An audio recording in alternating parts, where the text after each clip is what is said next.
your college media sciences پڑھا ہوا ہے آپ نے, so what made you go towards media sciences؟ پھر آگے کا جرنی ہمیں بتائیں, وہاں سے crime reporting کی طرف کیسے آئیں آپ؟ ایکچولی میرا انٹرسٹ تھا بہت زیادہ سائیکالوجی میں. ٹھیک ہے. انسان بہت دلچسپ لگتا ہے مجھے کہ ہیومن بیہیویئر, ہیومن سائیکی, لوگ کیسے بیہیو کرتے ہیں, کیسے سوچتے ہیں, جیسے بھی وہ ہوتا ہے. تو میں نے سائیکالوجی پڑھی بھی اور میں وہ کرنا بھی چاہتی تھی, بٹ کچھ اس طرح کے سرکمسٹانسز تھے کہ میں اس کو آگے کنٹینیو نہیں کر سکی. تو میں نے کمیونیکیشن اسٹڈیز میں آگے اس کو فردر وہ کیا, اور وہ بھی بہت انٹرسٹنگ تھا. اس میں بھی ظاہر آپ بہت زیادہ لوگوں سے انٹریکٹ کرتے ہیں, آپ کو وہ کرنا پڑتا ہے, اور اسی کی وجہ سے میں نے وہ ظاہرہ میڈیا سے ریلیٹڈ وہ ہوتا ہے, تو میں نے رپورٹنگ کا وہ کیا, اور مجھے لگتا تھا کہ میں یہی کروں گی. مجھے انٹرسٹنگ لگتا تھا کیونکہ وہ رپورٹنگ بھی میں نے صرف کرائم رپورٹنگ نہیں کی, میں نے اسپورٹس میں بھی وہ کیا کہ ہم جاتے تھے اور کوئی جیسے کرکٹ کا کچھ وہ ہو رہا ہے تو آپ جا رہے ہیں, کرکٹرس کا کے انٹرویوز ہو رہے ہیں اور ان کی ٹریننگ ہو رہی ہے اور آپ وہاں جا رہے ہیں اور کور کر رہے ہیں پوری چیز اور وہ سارا. تو مجھے وہ بھی انٹرسٹنگ لگتا تھا, اور میں نے بہت زیادہ اس کے بارے میں بھی, مجھے اسپورٹس میں بھی میرا بہت انٹرسٹ ہو گیا اور میں نے بہت اس کو بھی وہ کرنا شروع کر دیا. اور کرائم کا بھی اسی طرح سے, اور اس میں جب آپ جاتے ہیں اور آپ الگ الگ طرح کے لوگوں سے ملتے ہیں اور آپ جیل میں جا رہے ہیں اور لوگوں کے انٹرویو کے لیے, اور آپ دیکھ رہے ہیں کہ لوگوں نے کیسے کیسے اس میں وہ رہے ہیں, ان کی انوالومنٹ رہی ہے, اور وہ اتنے پراعتماد ہو کر اس کے بارے میں بات کر رہے ہیں اور وہی نہیں لگ رہے, تو آپ کو پھر وہ کہیں نہ کہیں مجھے لگتا تھا کہ یہ کہاں پیچھے سے چیزیں آ رہی ہیں. جس طرح سے میں نے جو ابھی نور مقدم والا ایشو ہوا تھا اسلام آباد میں, وہ جب میں نے اس بندے کو بات کرتے ہوئے میڈیا پہ دیکھا تو مجھے, جیسے آپ نے بھی مینشن کیا, میں نے ایک اور جگہ پہ بھی بتایا تھا کہ میں ایک دفعہ ایک انٹرویو کے لیے گئی جس سے ایک آدمی نے اپنی غیرت کے نام پہ جو قتل والا وہ سین ہے اس نے وہ کیا ہوا تھا, اور وہ اس کو کوئی ملال نہیں تھا. وہ بہت ہی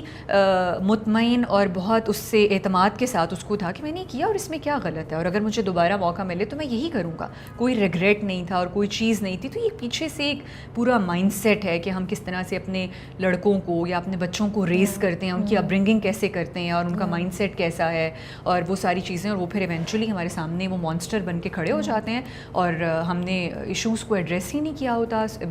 اب آپ دیکھیں کہ میں نے جو ایگزامپل دیکھی اپنی لائف میں پہلے, وہ بالکل ایک ایسے طبقے سے تھی جو کہ جہاں پہ یہ غیرت ویرت اور یہ ساری چیزیں بہت زیادہ وہ ہوتی ہیں, تو آپ کہیں کہ اچھا یہ مارجن دے دیں کہ یہ تو ایسی جگہ سے بلانگ کرنے والا انسان ہے. تو ابھی یہ جو نور مقدم والا ہوا, وہ ایک پڑھی لکھی فیملی کا پڑھا لکھا انسان تھا, بٹ جو اس کا بیہیویئر تھا اور جو اس کی اپروچ تھی اور جو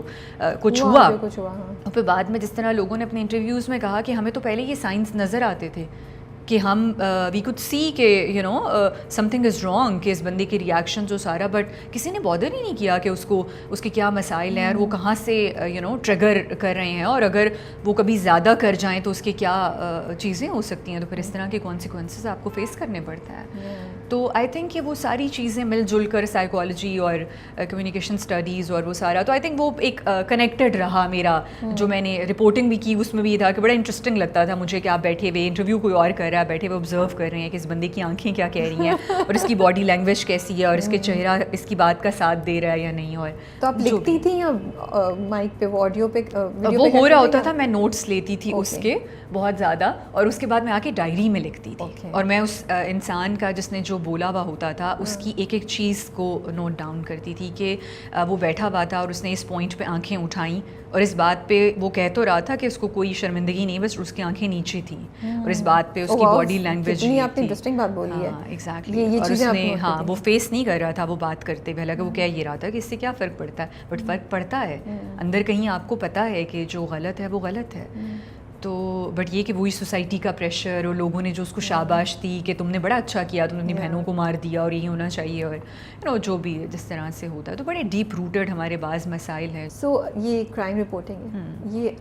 پورا ایکسپیرئنس جو تھا وہ آپ ایک انسان کی یا آپ کی پرسنالٹی کو یا آپ کے تھاٹ پروسیس کو کس طرح امپیکٹ کیا اس نے؟ کیا آپ کو لگا آہستہ آہستہ کوئی چیز چینج ہو رہی ہے آپ کے اندر, یا جب آپ نے اس سے ٹرانزیشن کیا ٹورڈز ڈرامہ اس وقت آپ کو ہٹ کیا کہ میں تو تھوڑا سا چینج ہو گئی ہوں؟ رابعہ, مجھے ایک ہی بات ہے جو بہت زیادہ اس وقت بھی مجھے سمجھ آئی اس سارے ٹائم میں, کہ جب آپ کسی کرمنل کا انٹرویو کرنے جاتے ہیں یا آپ اس سے بات کرتے ہیں, جو بھی چیز ہوتی ہے, وہ جو آپ کے سامنے وہ بات کر رہا ہے وہ تو اتنی سی بات ہے نا اس کرائم کے بعد کی کہ بھئی آپ نے کسی کو مار دیا یا آپ نے کسی کے ساتھ زیادتی کی یا جو بھی کسی کو ہراس کیا یا ایک اس طرح کا بھی واقعہ ہوا تھا جس میں وہ ریپ کا کوئی اس طرح کا سلسلہ تھا. تو وہ تو ہم اس پرٹیکولر انسیڈنٹ کی بات کر رہے ہوتے ہیں, اس وقت وہ ہمارے سامنے ایک کرمنل ہوتا ہے, بٹ وہ آیا کہاں سے, وہ کرمنل کیسے بنا, اس کے پیچھے کی مجھے ہمیشہ یہ چیزیں بہت زیادہ وہ یہ کرتی ہیں کہ ہم سارا وہ چھوڑ دیتے ہیں. جیسے میں نے آپ کو اپنا بولا کہ آپ آج وہ انسان ہیں جو جیسے آپ کا بچپن, آپ کی اپبرنگنگ اور جو ساری چیزیں ہیں وہ آپ کو ایک وہ انسان بناتی ہیں جو آج آپ ہیں. تو وہ ہم جو بالکل اس کو رد کر دیتے ہیں, اگنور کر دیتے ہیں کسی انسان کو سامنے دیکھتے ہوئے کہ وہ جو چیز اس نے اپنی زندگی میں کی وہ اس جگہ تک کیسے آیا. میں یہ نہیں کہہ رہی آپ اس کو کوئی مارجن دیں گے کہ اس نے جو کیا وہ صحیح ہے, کوئی جسٹیفیکیشن نہیں ہے, بٹ یہ کہ وہ کیوں بنا ایسا, اس میں ایک ایز اے سوسائٹی ہمارا کیا رول ہے اس میں, اس کی فیملی, ہماری فیملی سسٹم, ہمارا ویلیو سسٹم, ہم کس طرح کے انسان بڑے کر رہے ہیں, کس طرح سے ہم اپنے بچوں کی اپبرنگنگ کر رہے ہیں, ہم ان کو کیا سکھا رہے ہیں, ہم عملی طور پر خود کو کیسے ان کے سامنے رکھ رہے ہیں کہ وہ ہمیں دیکھتے ہوئے بڑے ہو رہے ہیں اور اس طرح کے انسان بن رہے ہیں. تو وہ پرابلم جو ہے وہ ڈیپ روٹڈ ہے, وہ کہاں ہے, اس کی جڑ کو پکڑنے کی ضرورت ہے. یہ تھرو آؤٹ جب کرائم رپورٹنگ کے دوران بھی اور جب بھی میں کسی مسئلے کو دیکھتی ہوں مجھے ہمیشہ یہ ہوتا ہے کہ اس کے پیچھے کیا ہے اور ہم کیوں نہیں وہاں تک جاتے اور دیکھتے کہ کہاں سے شروع ہوا مسئلہ اور یہ کہاں سے وہ آیا کہ اس نے اس انسان کو جانور بنا دیا. تو وہ جو اس کی جرنی ہے, وہ جو اس کا سفر ہے, اس کو اگنور نہیں کیا جا سکتا. میرا یہی پوائنٹ ہے کہ جو بھی انسان آپ کے سامنے ہے, کوئی بھی ایون کوئی بچہ آپ کے سامنے بہت ضد کر رہا ہے, وہ کیوں کر رہا ہے, آپ نے کیا یہ جو آس پاس بیہیویئر ہے وہ کیوں ہو رہا ہے. سو یہ تو بڑی, میں ہر انسان کو اس بات کا مارجن دیتی ہوں کہ وہ جو ہے وہ کیوں ہے, it is a reason behind it. Exactly. جیسے میں اپنی پرسنالٹی میں جیسے میں نے کہا کہ میں بہت ایمبیشیس نہیں ہوں, میں بہت زیادہ چیزوں کو پلان نہیں کرتی اور میرے کو اس طرح کا وہ نہیں ہے, تو اس کے میری اپنی ریزنز ہیں اس کی وجہ سے. جو لوگ ہیں ان کی اپنی ریزنز ہیں اور آپ کو ان کو مارجن دینا پڑتا ہے, اور آپ کو ہر انسان کو مارجن دینا پڑتا ہے کہ وہ جو بھی ہے جیسے بھی ہے اس کے پیچھے اس کی اپنی جرنی ہے, اس کا اپنا سفر ہے اور اپنی ایک وہ ہے. جس طرح میں نے بھی آپ کو دی کہ بچوں کا ہے, ہم ان میں کوئی بھی ایٹیٹیوڈ, کوئی بھی بیہیویئر دیکھتے ہیں, کوئی بھی پرابلم دیکھتے ہیں تو اس کی کوئی ریزن ہوتی ہے. آپ ہی نے اس بیہیویئر کو ایک وہ کیا ہوا ہوتا ہے کہ وہ اتنا اسٹرانگ پختہ ہو جاتا ہے کہ وہ آپ کہتے ہیں یہ بچہ بہت ضدی ہے, وہ آپ اس جگہ تک اس کو لے آتے ہیں اور ایک اس کے لیے وہ ہو جاتا ہے. مجھے لگتا ہے کہ اس کے پیچھے پورا ایک وہ چل رہا ہوتا ہے اور وہ دیکھنا بہت ضروری ہے, جو آپ نے مس کر دیا ہے. تو لال تک کیسے پہنچی آپ ادھر سے کرائم رپورٹنگ سے؟ لال تک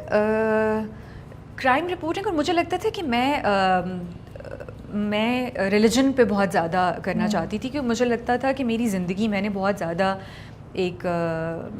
ڈائیورسٹی دیکھی, بہت ڈفرینٹ اپنی زندگی میں لوگوں کو, مذہبی جو ہمارے مسائل ہیں بعض اس سے بہت زیادہ اثر انداز ہوتے ہوئے دیکھا لوگوں کی زندگیوں کو بہت قریب سے. تو مجھے لگتا تھا کہ اس پہ بات ہونی چاہیے, سوشل ایشوز پہ بھی جس طرح سے. تو مجھے لگتا تھا کہ میں پولیٹیکل کوئی شو کروں گی, جس طرح کوئی ٹاک شو یا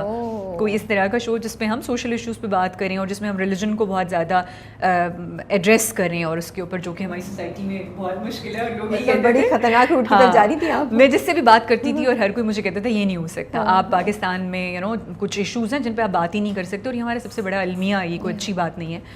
جس پہ آپ کو فخر محسوس کریں. تو اس کے بعد یہ ہوا کہ میں بہت انٹروورٹ ہوں اپنی, اب تو شاید میں چینج کر رہی ہوں اپنی اس پرسنالٹی کو, اور شائع بھی تھی میں. تو مجھے لگتا تھا کہ اسکرین پہ آنا بہت میرے لیے وہ نہیں ہوگا, تو آپ پیچھے سے کچھ لکھنے کا یا کوئی آپ ریسرچ کریں اور کام کریں اور پھر آگے لوگ اس پہ بات کریں. تو لال کا ایسے ہوا کہ میں بہت زیادہ ایک رف فیز سے گزر رہی تھی اپنی زندگی میں. میری فادر کی ڈیتھ کے بعد بہت زیادہ اسی ٹائم کے پاس آپ کے فادر کی ڈیتھ ہوئی؟ بالکل اسی وقت ہوئی تھی, اسی وقت ہوئی تھی, کچھ ٹائم گزرا تھا بالکل. اور میں بہت زیادہ اسٹرگل کر رہی تھی, بہت زیادہ مطلب مسائل تھے جو میں فیس کر رہی تھی. تو جب لال کا یہ آپشن میرے سامنے آیا, جو حسیب حسن اس کے ڈائریکٹر ہیں, ان کی وائف بھی مونا, بہت ہی وہ اچھے لوگ ہیں, انہوں نے میرے سامنے یہ چیز رکھی اور کہا یہ کر لو. تو میں آخری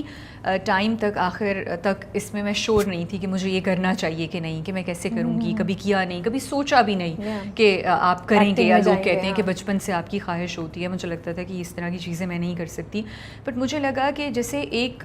اسکیپ ہے آپ فرار چاہتے ہیں زندگی میں بعض دفعہ اپنی سچویشن سے نکلنے کا, ایک یہی آپ کے پاس وہ ہوتا ہے, کچھ سمجھ نہیں آتا, کسی کا چین نہیں ہوتا آپ کے لیے. تو وہ میں نے اس کو اس طرح سے ایکسیپٹ کیا کہ ٹھیک ہے میں یہ کر لیتی ہوں اور پھر بس یہی ہوگا اور پھر ختم ہو جائے گا سین.